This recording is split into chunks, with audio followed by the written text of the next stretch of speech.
going to say welcome to the Delve. You're very welcome to the Filum Show. Although you can't like and subscribe to the... Oh, I knew it! It's not even 2 seconds not even 2 seconds into the show and already you're...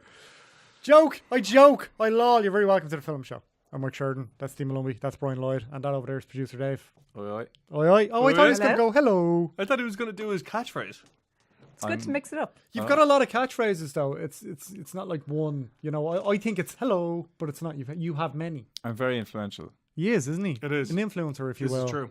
It's a quiet enough week this week with the exception of one big movie that we've all been looking forward to. And we got an invite to the premiere for the three of us, but it was only for two people. And I lost. I didn't win.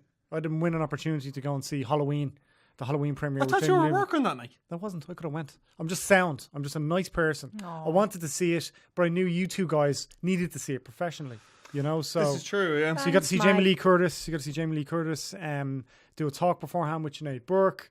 And I spoke to Brian there because I'd forgotten you'd gone as well. Mm-hmm. And I messaged you after. I was like, what's it like? And you said it's 4, maybe 5 stars. Yeah. Now, looking at the review on site, because you've written the review, you gave it 4 stars. I did. Why not 4.5 then, which would imply, your previous comment would have implied it would have been a 4.5 star movie. Yeah, I don't know. Also, I thought you were going to give it 5 stars because when we left the cinema, you said you thought. I did, yeah, I did. And then I went home and I thought about it more. That was your first mistake. No, but genuinely, no. I mean, like the initial reaction I walked out of it as Steve was like, I was like, that was brilliant. That was such a really well made, really well done horror film, brilliant sequel. Everything was working right for it. Just fantastic. Would have probably given it 5 stars. If I had gone home and written it right there and then, I would have probably given it 5 stars. But then I went to start to think about it. And like, I mean, it's really well paced. Jamie Lee Curtis gives an incredible, and I mean an incredible performance. Probably, I would say, her best in years. Really, it's that good in it. Well, she hasn't done a huge amount of stuff in the last year. Well, like, I mean, you know, she's done like a few guest spots. Like, she was on that thing, Scream Queens, and she was on New Girls. She's on an arc in New Girls and Scream Queens. Like, you're saying it's her best performance in years. It's like, I know that's fair, yeah, but I mean, I suppose, where does it rank amongst her performances? Oh, I mean, it's up there. Like, yeah. I mean, I would put it up there alongside, like, you know, A Fish Called Wanda and Trading Places and, you know, any of the stuff that, even True Lies. Like, I mean, True Lies is hilarious. Yeah. But, yeah, no, it's what kind of knocked it from 5 down to 4, I think, was the fact that they are absolutely going to do a sequel to this. So you took it down from a 5 to 4 star review. Yeah. Because there's a possibility there might be a sequel. I'll tell you why, right? Thank you. The ending of it, I think it ended on such a strong note. And I said this to you, I walked out. I said, that was absolutely brilliant. There should be absolutely no more Halloween movies made. It should absolutely end right on that. It's show business, baby. I know it's show business, but what I'm saying is that, like, you know, like there've been loads of Halloween movies after the original 1978 one. There was 7. There were 7. And this movie just completely eradicated them all. Like, literally, there's one scene in it where they just completely wipe away the entire canon that's been established. Even Halloween 2, which is set directly after the first Halloween. Yeah, they literally wiped away them all in one scene. And I thought, great, brilliant, fantastic. That's exactly what they should have done. They should have just wiped the slate clean. And this is, you know, the ending of the story that began in 1978. And it ends on a beautiful note. It really, really does. But then, as we were sitting in the cinema, sure enough, you could hear. Well, I don't want to ruin it, but it's basically implied that there's going to be another movie. Now, David Gordon Green has come out and said, yes, we are working on the sequel, and Danny McBride has said the same as well. Who wrote it? Danny McBride. Who wrote it as well. Kenny Powers, Eastbound and Down. Eastbound and Down, yeah. You know what I mean? Voice Principal's a fun show as well. Yeah, really good show. And David Gordon Green worked in that as well. That's what made me take it from a 5 down to a 4. If I knew to a certainty that they were never going to make another Halloween movie again, this would get 5 stars, no problem. That just seems like a very arbitrary reason. 100%. That makes no sense. D, get him. Go on. Okay, right. Okay. Well, like, would you have given it 5 stars? The only reason why I might have not given it 5 stars, and you can definitely relate to this because of your whole argument surrounding Blade Runner 2049, is I wonder if it was necessary, if it needs to exist, because the original, like watching this 2018 version of Halloween, it did kind of as brilliant as it was, and there's so many great things going on in it, which I'll get into, but it just kind of reminded me of how amazing the original is. And it's so just perfect in and of itself that I'm like, is this 2018 follow-up necessary? But at the same time, as far as sequels go, like, it is brilliant. Like I was saying to Brian afterwards, like, this is almost like the T2, like Terminator 2 of horror movies. You know, like, it's so well done. Was Terminator 2, did you need was Terminator 2 necessary? I think so. See, this is it. I think so, in the sense of, like, and this is what, like, what a lot of the new Halloween movie is about. It's about the idea of, like, someone having this absolutely terrible thing happen to them, and that it just completely overtakes and defines their life, and then they have to face it again in order to kind of get closure on it. I mean, that's really see, that's the thing. Like, the Halloween, the 2018 one, is about closure. It's about, you know, Laurie Strode basically trying to close the door on what Michael Myers did to her, close the door on all this terrible things that have happened to her, and also as well how that trauma has affected not only her life but her daughter's life, who's played by Judy Greer, who's brilliant in it, and has affected her granddaughter Andy Melchak. Andy Matichak. I wrote this down because I knew we'd forget this. But that's what I'm saying. But the fact that kind of the trauma, the terrible thing that happens to her, that affects everybody, and this is her trying to close it up, very much like Terminator 2. Yeah, I mean, it's a hugely entertaining film. Like, I was on proper, I know it's a cliche, like, edge of your seat, but I was like alternately at the edge of my seat. I'm like, no, because it's so well done. It's so well paced. Some of the cinematography in it is great. Like his like shadow appearing here and like his reflection in the glass. Like, you know, there's one particularly really well done long shot in this, which just kind of follows him around, like creeping around this house while the mum is on the phone in the front room. And it's so well done. The acting is so good. I love that it incorporates so many things. It draws back on nostalgia in a very good way, in that, like, it kind of incorporates like the high school elements through the granddaughter character that we would have seen in the first film, and then, like we said, it talks about trauma as well. Our initial way into the story is really well done because we followed these two journalists who are essentially podcasters, actually. Podcasters. They're in a West Cork, like, serial type crime kind of thing. Exactly, which makes so much sense because true crime podcasts are so like popular and everything right now, and they like go into the institution where Michael Myers is being held, and they're kind of like, one of the guys is kind of taunting him a bit, and then they kind of end up dead with him again. They're but dead. Exactly We've seen the trailer. We've all seen the trailer. All right. Okay. So you kind of saying you can't sit through a film as a singular experience and have it blow you away and just have it be that. It absolutely, and then judge whatever sequel on its own merits. See, this is it. Like, I watched it, I absolutely loved it. And at the end of it, I was like, that was brilliant. I don't want to see another one again. Well, then don't go and see another one. But it's going to cheapen. And I had like... No, it's not. It is. It absolutely is. I had this argument with John Carpenter as well when I interviewed him. Like, clang! No, but like, that was a clang. a total clang. Yeah, it was, yeah. That was a Okay, right. All right, okay. I'm going to add in a clang. I had this discussion with John Carpenter. Anyway. Yeah. The idea and of... I call him Johnny. Carps. JC, actually. Carps. JC. What's up, Carps?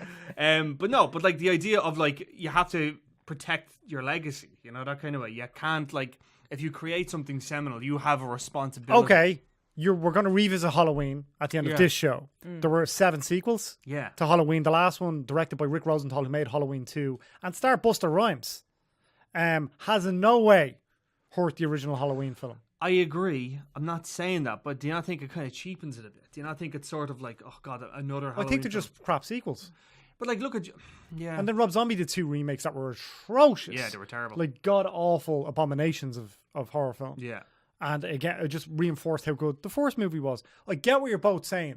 And I think the Terminator 2 analogy that was used kind of early on here as well makes perfect sense in that, you know, you kind of articulating in the way that, oh, she needs to face her fears again, and that's what this one is about. Well, what's the next one going to be about? Exactly. But you're preempting what that next film will be. But like, I don't understand how that can. And again, I could be, maybe Dave can jump in here. I could be completely wrong here because I haven't seen it. But if I have I just have singular experiences. Yeah, sure. In the movies, and like when I go and see John Wick 3, which is the movie I'm most looking forward to, hasn't been mentioned in a few weeks. Yeah, notice that actually. What's that about? Oh, I've noticed.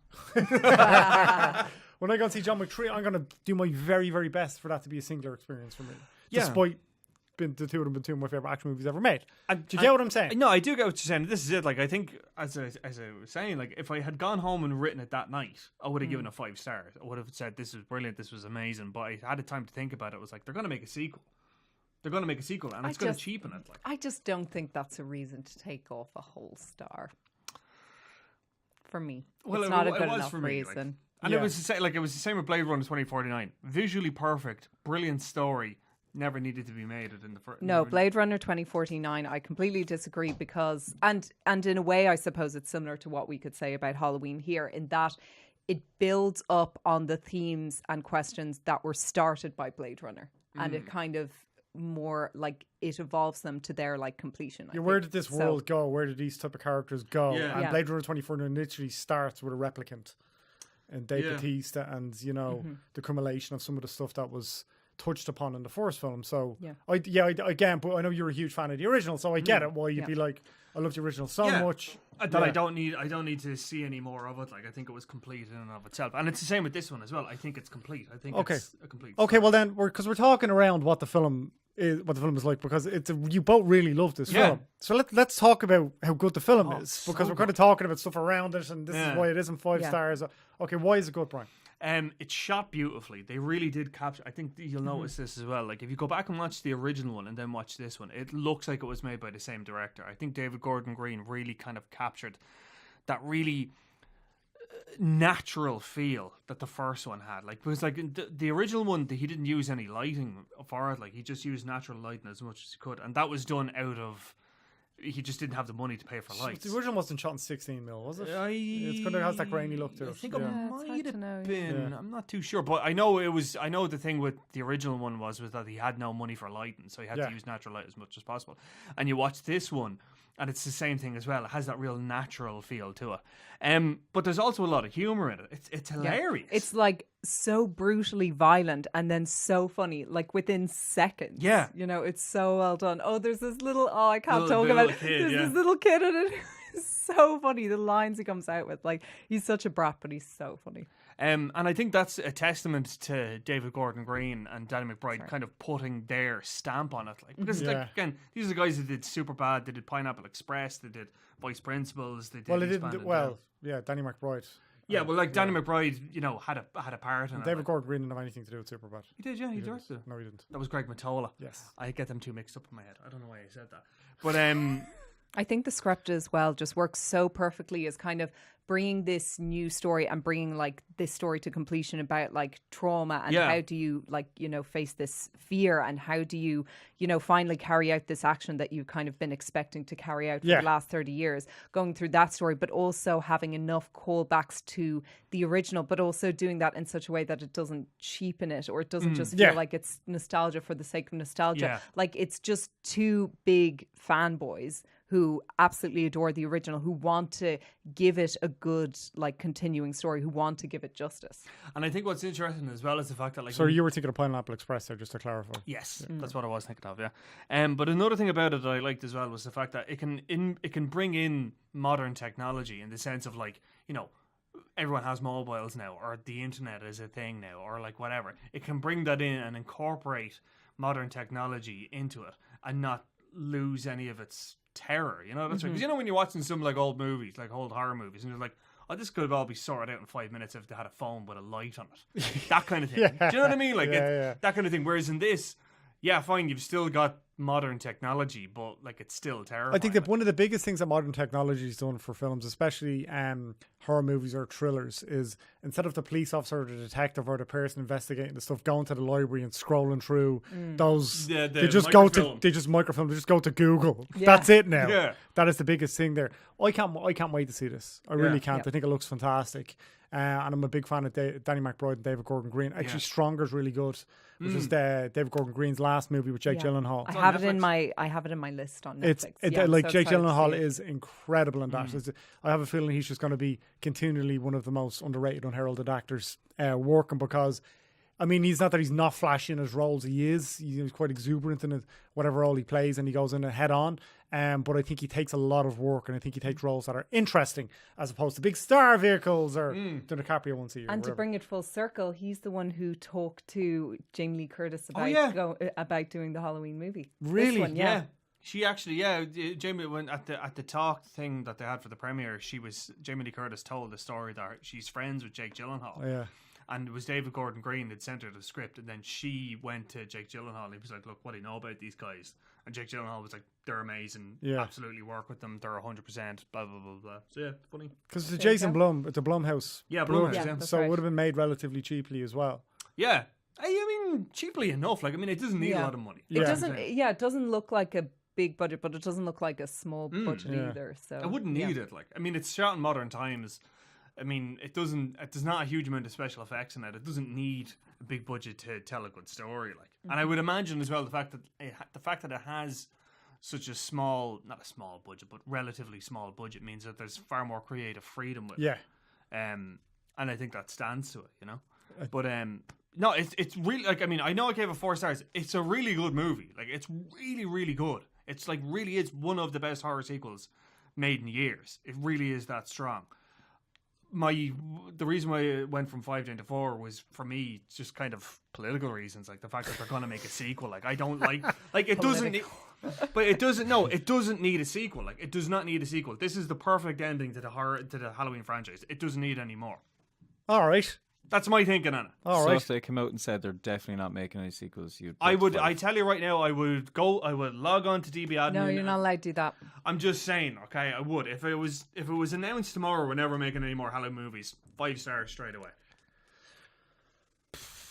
Is that like when you watch it, Does not make any sense to me. Watch the movie and come back and we'll talk about it. It makes sense in his Brian's little head. His little head. I kind of I have a appreciate huge where he's head, coming what are you talking from. about? I appreciate where he's coming from, but it still doesn't make... But at the same time, that's like saying you don't like the first 2 Godfathers because the third one's bad. They're still classic. I know that. I'm not saying that, but what I'm saying is that, like, you know, the third one didn't need to exist. Oh yeah, absolutely, yeah. But saying. it doesn't cheapen the other ones. No, I don't think it cheapens the other one either. But that's my point, is this one didn't necessarily need to exist, but because it's so good, it kind of warrants its own existence. I disagree. I think But I would argue that's also the case with Terminator 2. And I know people are like, how dare you, talk of a world where Terminator 2 Judgment Day might not have existed. But it's true. If you just had the Terminator. Contextually, yeah. Exactly. If you had seen the first one and loved it, I'm like, I don't. Aliens as well, another Cameron. Yeah. If you'd have seen the first one and the second one, like, they're going to make an action movie? What? No. Yeah. Or the end of Aliens, which, then there's an Alien 3, there's Alien 3, like... Yeah. Your logic is no bueno, Brian. I don't know. It's not great. I know the fact that they're going to make more out of it, and I don't like that. That's enough reason for me to be sort of... Fair enough. Cynical about it, yeah. Cynical. I know, and it's a shame. But it's really good. Like, I mean, forget everything I just said. Everything I just said. Go see it. It's really good. Go see really it. Good. Yeah, genuine. Yeah, it is really, really good. Because you're quoting a load of the ads, so it'd want to be. Yeah, you sent me that. I was like, oh, crap. I can't wait to see it. I'm going to head really see it. I'm going to head and see it probably this weekend, I think. I'd almost say, actually, you said it's probably one of the best. I'd say it's the best horror sequel I've seen in years. Okay, did you, sorry, just to finally, you didn't expect a sequel. When you saw that this was happening, or... because you were so excited about seeing it, you thought, there's not going to be a Halloween 2. I thought, that's what I'm saying. I thought they were going to, this was like the end. Come on, Brian. It's Hollywood. If it makes money, there's always going to be sequels. Maybe it'll be set in the future and it'll be Halloween 2049. Oh, God. Well, there was that thing. There was awesome. With Ryan Gosling, and then it won't make any money. No, but there was like Jason X. Remember that? There was like Jason Voorhees in space. It was Jason X. Well, Jason Voorhees didn't turn up till Friday the 13th Part 2 as well. People forget that. There you go. Like that. Spoilers. Rubbish. Yeah. But I know you're right. It's Hollywood. They're going to make another one, and that's why it was like, if they just had the balls to just leave this alone, finish it on this. It's not about having balls. It's about making money. Yeah, but that's what I'm saying. If they could leave just money, put that in a t-shirt. If they could leave money on the table for the artistic integrity of it, I'd have respect for that. That's what I'm saying. What about the cinematographers et al? They have families. They can work on, and this is their calling card. They can go work on different things. Do you know what I mean? This is their calling card. But what if they could work on this thing for more money? What if they just want to do another Halloween movie? What Everyone if likes they really Halloween. believe in the script and they like the story? I've got a And they like headache. who I they're working genuinely with. have a headache trying to think about this. Like, I have an actual migraine because I'm like frowning so much at Brian's logic. I'm going, how is this the? Right. No, that's no. I No, think I we feel talked like about it's it been enough. covered pretty well. I think it's been Yeah, covered pretty well. I We've think talked we're about it just- enough. Yeah. Okay. Deirdre Malumbi, hit us with some movie news. We're not in tune for that at all. Not even in the slightest. Can you do any? Can you do any of that? What? You I know what always Cher, Auto tune it. do you know what No, Cher did I with Believe? I Oh time yeah. it. Do you know what Cher did with Believe when I was like, Think it'll- Believe? Can you Yeah. like? I can actually do something with that. Actually, next Monday, 20th anniversary of that album. Is it? Yeah. Really? How do you know that? Ooh, that's Because I was looking at something that an editorial calendar. we have to do something about that. Do we? Because I was like, Do we really? I was like, I Do we can't really? It's have Cher. this as something that I just know. I don't know. I wasn't expecting to be like, oh, 20 years since Cher's Believe Yeah, next week. Okay, yeah. I mean, cool. I guess. I What do you mean, but, yes. but I mean, like it's like it was one song out of an album. Like, There was at least two. what other songs were Don't there on ask. that album? As Cher once sang, "I don't need you anymore, Brian," Yeah, Brian. and your cynicism. If you could Wow. turn Why back don't you time. shoop out of there? Boom.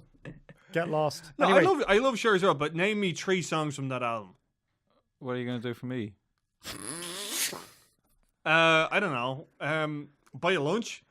Oh, You know, class. I already did the movie news. Yeah. Theme So, yeah, tune. can I we probably let the should Steve get to get movie into movie news.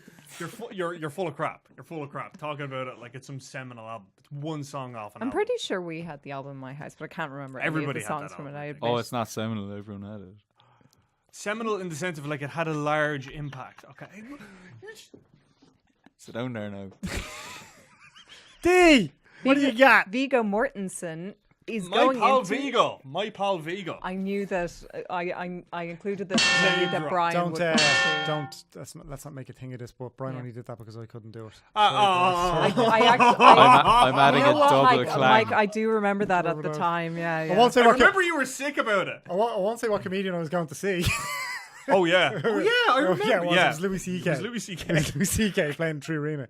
Yeah. Anyway, great job, Brian. Sorry. I think I did a great job in that. I'm really proud of that. It's like I don't do I know you're Mr.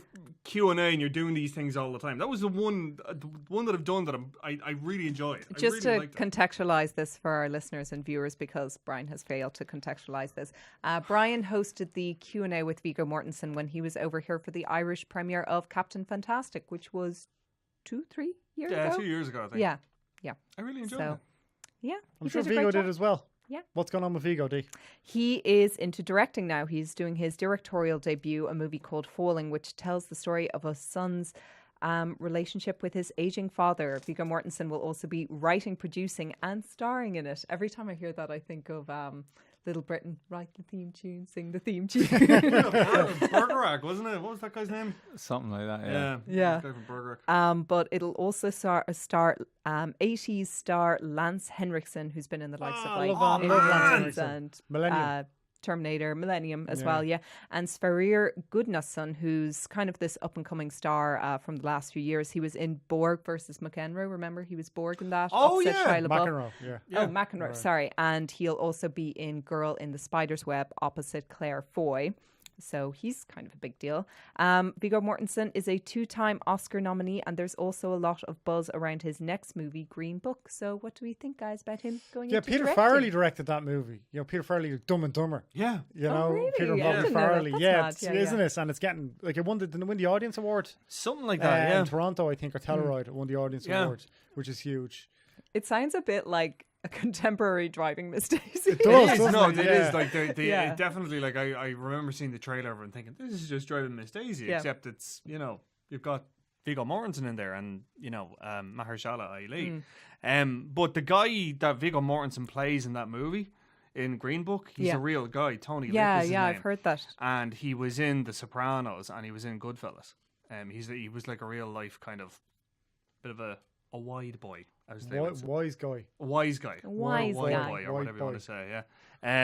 But yeah, no, yeah, Viggo Mortensen directing, yeah, I think that'd be interesting because like he's one of these guys. He's like these like polyglots. Like he's able to do like, you know, he does music and he writes poetry, and then he like, you know, He was quite intense, was he? he's really intense. Like Yeah. he's really like, And he's like 60s. He's in his 60s now. he's pushing that at least. Yeah. Yeah, I would think. But yeah, he's one of these guys that he's like, he's so intelligent. You're kind of like, oh God, how can I actually relate And to you? Danish. Yeah. Yeah. Yeah. But like you're kind of like, how can I actually relate to So you? he has on a that human kind level? of Scandinavian, that kind of like it's like a Distance. distance. Yeah. Yeah. Because I watched July 22nd, July Netflix 22, thing. the Netflix one, the Paul Greengrass one, and I didn't make it through the whole lot of it. I hear it's very Yeah, it's very flat. Yeah. Yeah, it's obviously a horrific case, and it's Paul Greengrass doing this kind of docu-series thing. It's, for anybody who doesn't know, it's the shooting in Oslo. Yeah, New And the explosion, and there was 77 people killed, 69 kids shot. It's horrific, like, and it really captures the, you know, realness of a horrific situation like that. But yeah, it just dragged on an awful lot. Yeah. But yeah, anyway, it's that Scandinavian. It's just Distance. something. Yeah, it doesn't. It just obviously there's a language barrier and things don't flow because that movie's in English. Sure, yeah. But yeah, so you won't be checking in with Ego, your pal. Said he's your Hopefully. friend. I mean, I actually planted the seed of an idea, and you're going to like this because it's a sports thing, right? We were talking about Jurgen Klopp, Yep. the Liverpool manager. Yes. Yeah. And I said he really looked like him. And he was like, yeah. And I was like, if they ever make a movie about Jurgen Klopp, you should play him. And he was like, yeah, maybe I could, you know, grow out the beard a little bit. Didn't put you the do glasses something on. similar Yeah, with in your somebody interview else. with Clive Owen? I did. I totally, like, I know nothing about Brian's football. going to keep doing this with all the actors he interviews until there actually is a casting, and then he can say it was all thanks to me. Yeah, isn't right? it? Yeah, it is. Yeah, totally. It's like when the Deadpool footage leaked. Do you remember that? We now but bear with us, Brian. What happened that weekend? Listen, Don't even know if you noticed it. Yeah. So basically, Okay. I found the stolen footage from Deadpool, the one that was used to actually sell the whole thing. It's like And- the hype reel thing. Yeah, exactly. Yeah, the sizzle reel for Deadpool, and I put it up. The story went viral. Got over I think it got over something like 100,000 Yeah, views or about something. 200,000 views. It was yeah. massive anyway. And then not 2 or 3 months later, the movie was put into production. So, Like, so basically, Ryan Reynolds had Winky Face not leaked the footage because he was trying to get it made. Why did you say winky face? Well, Because the people There's aren't a lot of watching. belief people that aren't he- watching. So he basically he probably did, and everything worked out well. and we found it. And I found the Brian leak. Fenner went out, and then it was a big part of the reason. At the time, thought he was a big part of the reason why the footage went viral, and thus Deadpool happened. I'll take a producer's credit, but you know, I mean, Yeah. whatever. Like, I think we like it, but like. You'll That's get not th- exaggerating. you'll get That third really did. AD. That's not exaggerating. That really did happen. Yeah. Like the thing really did become viral, and like, you know, a lot of the US outlets picked it up as a result. Like, Yeah. so I don't know. Just So saying. you're comparing that to saying that Viggo Mortensen looks like Jurgen Klopp. Or, That was me. To be Oh, fair. sorry, that that was you. That was Yeah. that was it. Was no way a segue. I was like, is Right. that I swear to God, I do this for a living. D, what else you have? Move on. In a rather ironic move, I like that you pointed that out because it's kind of yeah. true. The Flash standalone movie has been delayed until 2021 because it's Flash, so it's meant to be fast. I appreciate that. Yeah. You get it. It's already gone through 2 screenwriters, although it does have official directors, unless they change, in John Francis Daly and Jonathan Goldstein, who wrote Spider-Man: Homecoming. So that's a good And yeah, sign. isn't Daly in Freaks and Geeks? He's the kid in Freaks and Geeks. Yeah. Yeah. It was meant to start filming in March. Obviously, that didn't happen. The only DC movie that's currently shooting is Joker. The DC Extended Universe is kind of a mess at the moment. Cavill seems to be out. Affleck is more than likely going to be replaced fairly soon. They've got Wonder Woman 2 coming out, obviously, because of the success of the first Wonder Woman. But Aquaman, it's really hard to say at this Yeah. point whether it's going to hit or miss. I would like it to be a hit because I think Jason Momoa is really cool. And I like everything that I've seen so far. So I really, really hope it's actually you? good.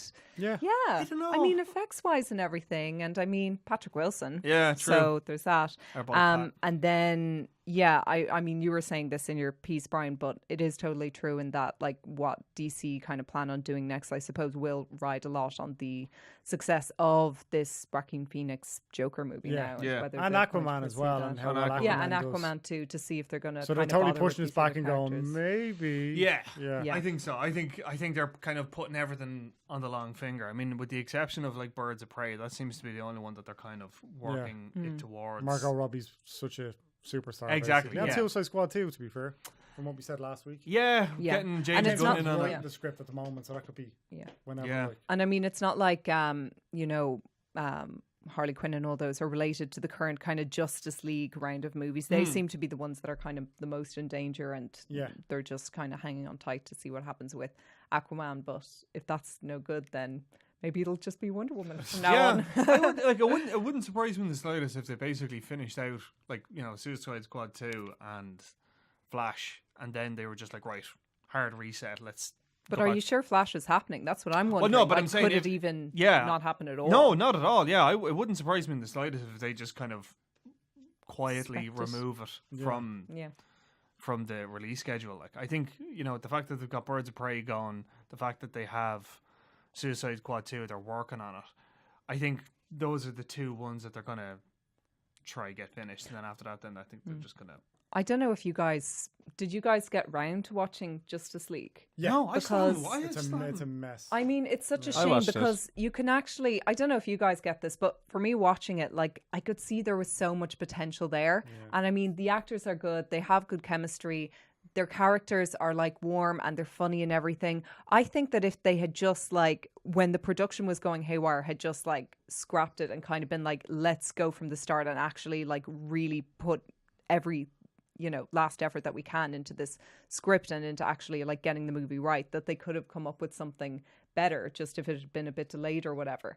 I really do think that there was potential there. So I think it's kind of a shame that everything's kind of ended up collapsing inwards as a result of that one I'd bad agree. movie. Yeah, I just thought it was a mess. It was so effects heavy. That kind of, it was almost like the Green Lantern. It was just that. Yeah. Everything was just so Fake. Yeah, and I actually had the same problem with the last Avengers movie as well. When it was just set in a row, I was like, it's just not the. You're not getting Yeah, it. Like, yeah.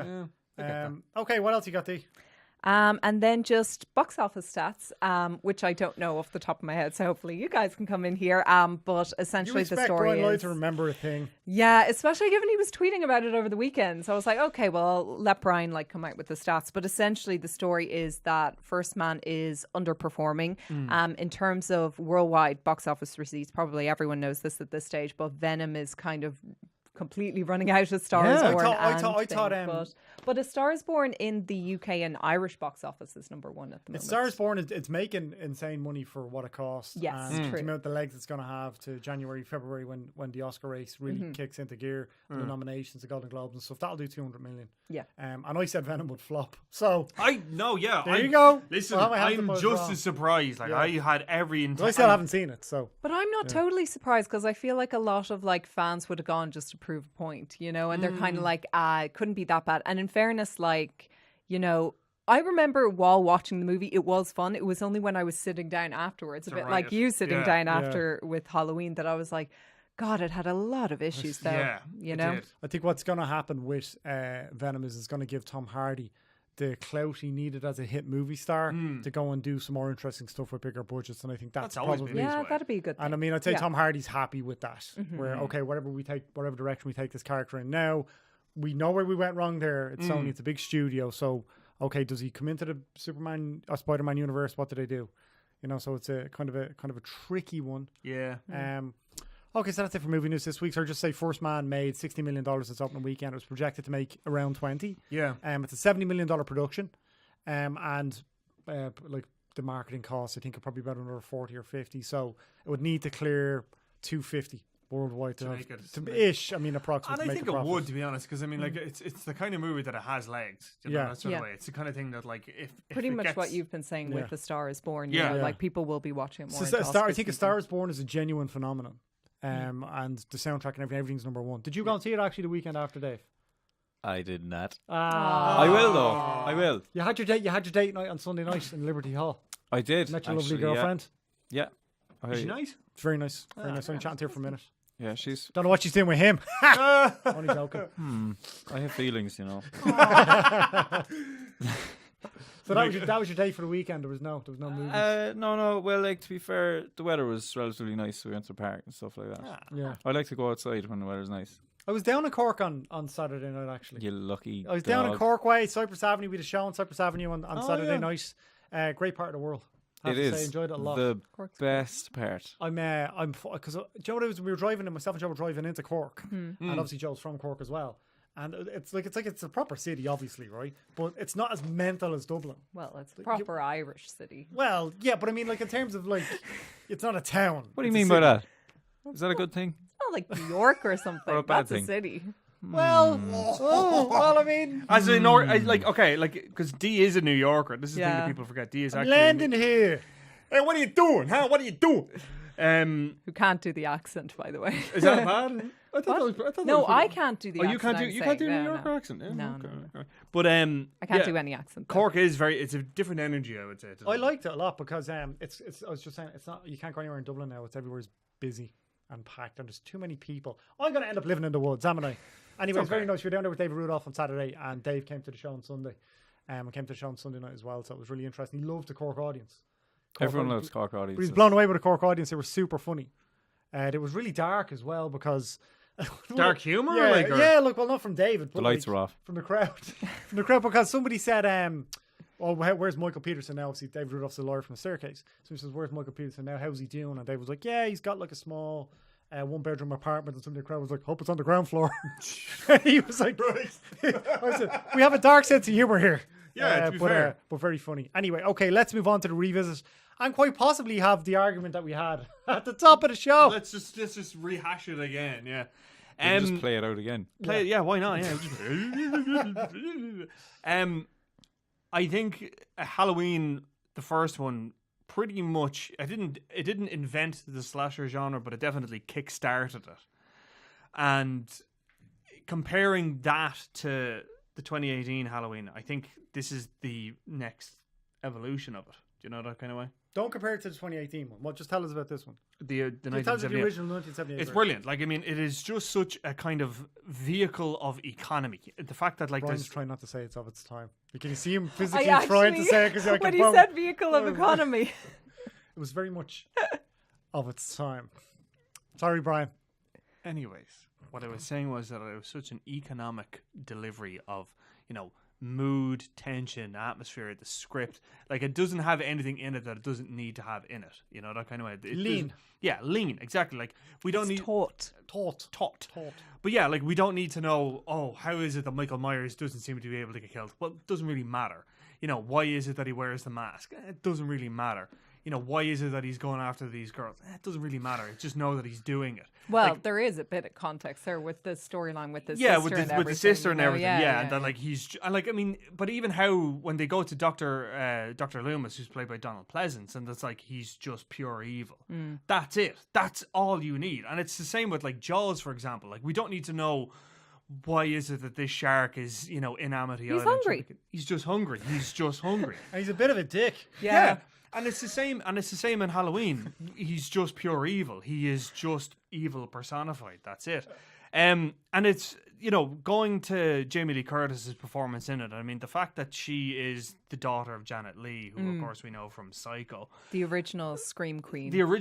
Queen, and this is the daughter of her. But I think it's fascinating when you look at her performance in it. It's so natural and it's so uninhibited. Like, you really do feel that she's terrified. Like, and I think that's just Jamie Lee Curtis just seems quite wet behind the ears. Yeah. Perfect kind of vulnerability. exactly. Yeah, that's it. Vulnerability. She's able to show that vulnerability so well. Go to Donald Pleasance as well. Donald Pleasance is I love him. great in that movie. Such he really is. And he's so creepy in it. Like, Yeah. he's just so like, hello.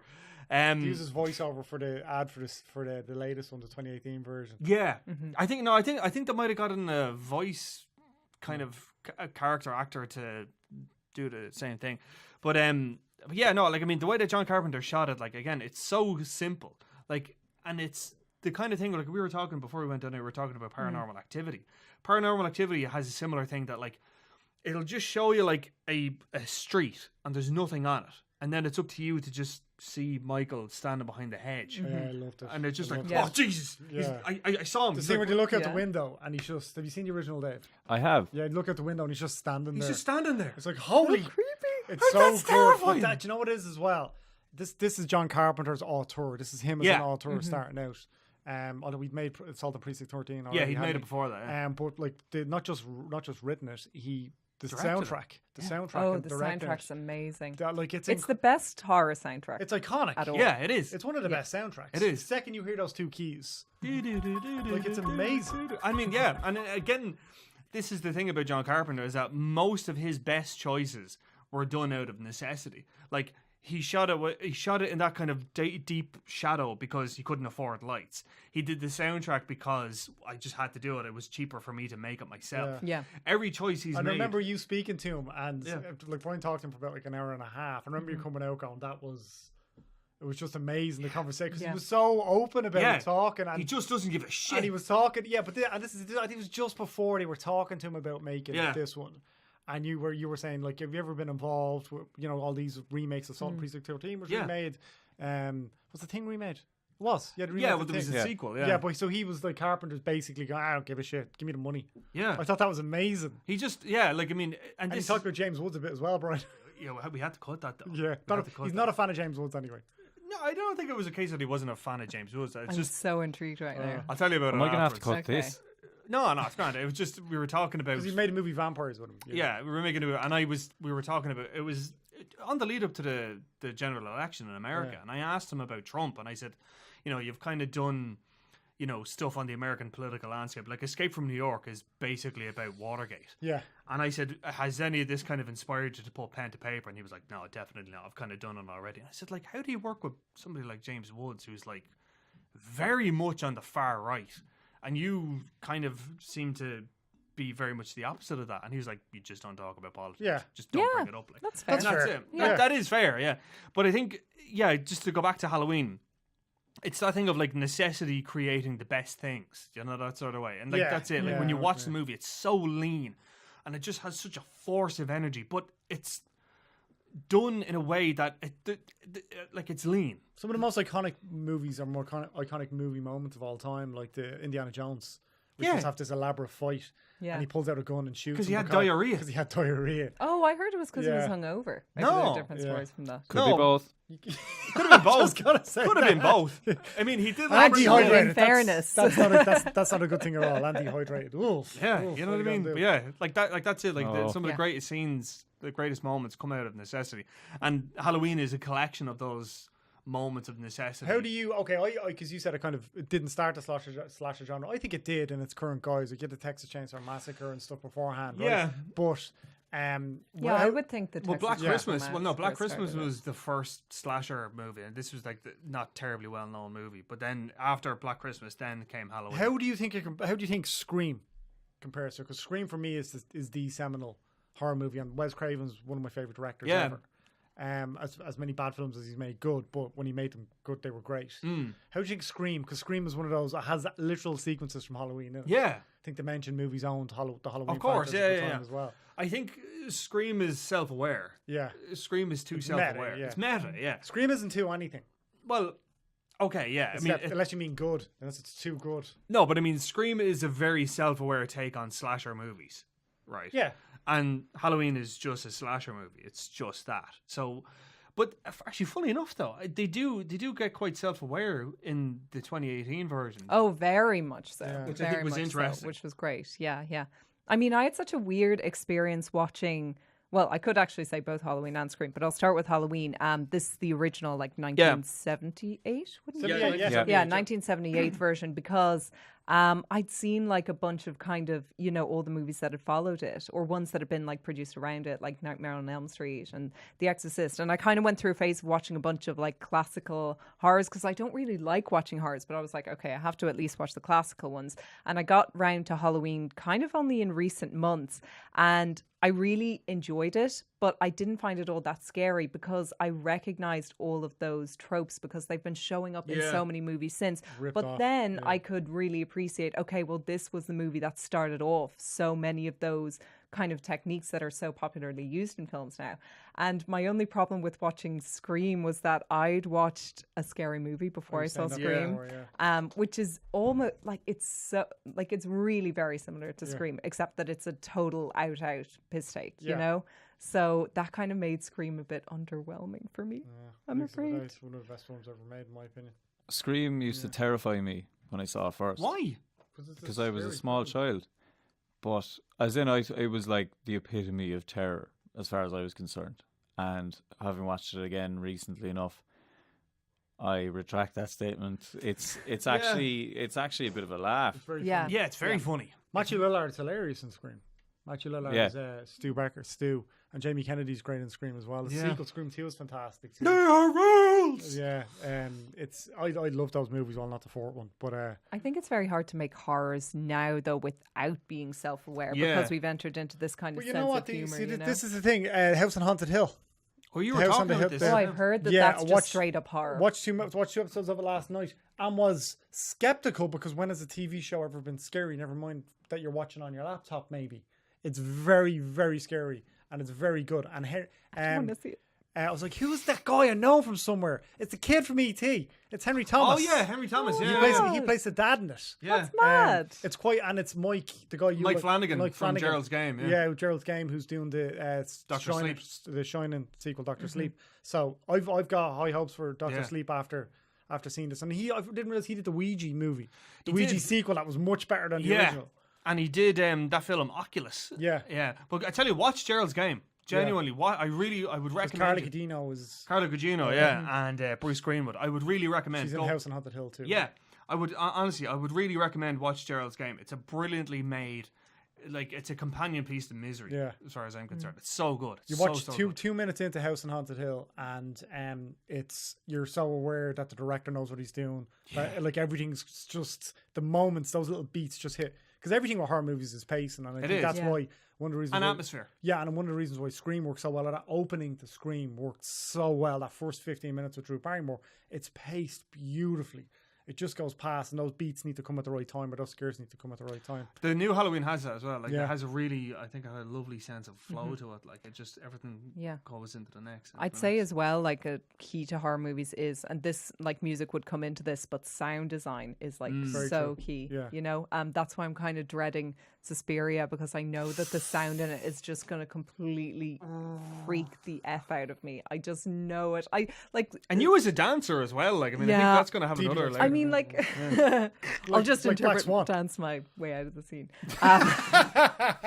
But no, I was I'd be looking forward to a horror like Halloween, because I know it's kind of silly jump scares, but I hate the kind of slowly, eerily creepy ones like Suspiria. So I'm kind of dreading that. I know I have to watch it as a movie reviewer, but that's the next horror we can look forward to. It Follows did that really well. Yeah. It Follows did that really well. It Follows does do that really well. And so did It. It did it really well. It did it very well. But it did it in a more grandiose way because of the source material. Yeah. I think that's Stephen King. It was kind of but it was kind of it would be, of all the films I've seen recently, it strikes me as a blockbuster horror in that you can see it kind of on this huge scale and everything. You know? Did you watch Apostle yet? No, I was actually. Would you believe I remembered that I was supposed to review it? I missed the. You forgot a thing. I forgot a thing. You forgot a thing. Who would have thought? Who'd have thunk it? You did. It's Microsoft. Remember Microsoft Office years ago? That little thing, that little paper clip pop up. Your little paper clip. She's my no, Clippy. Brian. It looks like you're forgetting to write a review. Would you like some help with it? If you put it in the content schedule. Again with this content schedule. I hate this thing. Hope your boss isn't watching this. David Shockton doesn't watch this show. I know he doesn't. But yeah, no, Apostle. It's not getting great reviews. He doesn't watch. I know David Shockton never watches this review. Shut up. You will now. No, but yeah, Apostle. It didn't get great reviews apparently, which is a shame. Well, maybe you can watch it and let us know next week. I sure will. Thanks. I sure will. Do that. Deirdre. I sure look it. What's out next week, Brian? I know this. He's really excited. I am. I'm because he looked it up. Because I looked it up an hour ago. Now I've forgotten it. I can say if you want. Yeah, please. No, hang on. I'm gonna get through this. Is the real let's. Bohemian Rhapsody. This isn't a support group, Brian. This is a podcast. Yes, I know. Bohemian Rhapsody. And D, help me out. Help me out, D. What? That's like Boxing? Katie. Oh, Katie. Yeah, crap. Right, yeah. I even didn't realize. Yeah, don't. I wasn't going to yeah. actually box you. Also, The Hate You Give, which is kind of the new teen drama that Yes, everyone's talking about. that's So, right. yeah. There we go. Cool. Thanks for saving the show, D. Learn next week, Brian. Learn from this. Learn from this experience. Learn from it, please. I had it. Like, you saw me looking at the thing, the coming soon section. I was like, okay, it's Well, I know what I'm not doing for our next game of charades. I'm going to pretend to box because apparently I don't do it very well. I didn't know what you were doing. Just punched him in the face. Could have been Katie! an accordion. Yeah. Yeah, there I you could go. have done that, yeah. Anyway, thanks to Charlotte Reed in production, and thanks to producer Dave. There he is now. See you next week.